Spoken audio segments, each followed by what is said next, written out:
Tre Johnson entered the NBA as one of the most highly regarded offensive prospects in the 2025 draft class and was widely viewed as one of the best pure scorers available.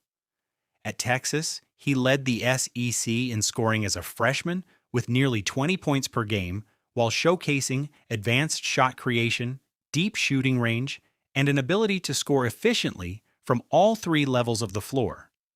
Standing at 6 feet 6 inches with a 6 feet 10 wingspan, Johnson possesses the size and skill set teams covet in the modern NBA. From a stylistic perspective, Johnson's highest-end comparison is Devin Booker. Like Booker, he projects as a polished three-level scorer with the potential to become the primary offensive engine of an NBA team if his overall game continues to develop. A more conservative but still highly successful comparison would be Bradley Beal, another elite perimeter scorer capable of averaging well over 20 points per game while stretching defenses with his shooting ability. Some evaluators also see similarities to Tyler Hero because of Johnson's shot-making, perimeter scoring, and offensive versatility, even if he falls short of his highest ceiling. His scoring instincts and shooting ability provide a realistic path toward becoming a valuable, high-level offensive contributor throughout his career. If he reaches anything close to his projected offensive ceiling, he has the potential to become not only an all-star level player, but also one of the hobby's most desirable young stars. With this in mind, you would think his value would reflect that. But in the hobby, his cards are nowhere near rookies with similar/worse ceilings.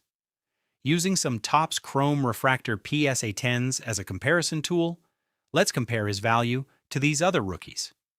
Starting with Jeremiah Fears, a similar archetype of player to Tre. Keep in mind, NBA comparisons are often extremely accurate indicators of career timelines. Fears being closely compared to players like Jaden Ivey and De'Aaron Fox. His size and defense are unfortunate indicators that he might struggle in high-level basketball situations, not to mention the fact he plays on the Pelicans, which have an extremely poor future in the NBA. Fears usually sells for around 1.5 times more than Tre with some exceptions. His red-white-blue is going for approximately 1.3 times. Black geometric around approximately 1.5 times. Purple around 1.1 times. Yellow around 1.4 times. And his higher-end cards consistently do around 1.5 times more than Tre. You can look at any player that has ever played in the NBA. If they aren't winning the championship or winning the MVP, their value will not age well. Which is a strong reason Tre should be valued much ahead of Fears. The Wizards with the #1 pick are due for success. Their team building has just entered the win-now phase and have a good construct of young players and vets similar to San Antonio. Tre being young and a guard will put him at the top of the buy list for investors if the Wizards find success even within the next 2 years. How I would rank the investment opportunities if the Wizards make the playoffs next season would be A.J. Debonsa Tre Johnson, Alex Sarr Trae Young, Keyshawn George AD/Riley/Bilal. But the Wizards being a competitive team is not even remotely why I think his value will increase. He's been in a tough place his first season, battling injuries and a lack of social media buzz/career highs. However, the floor is so high as he has yet to show his potential to the average basketball fan.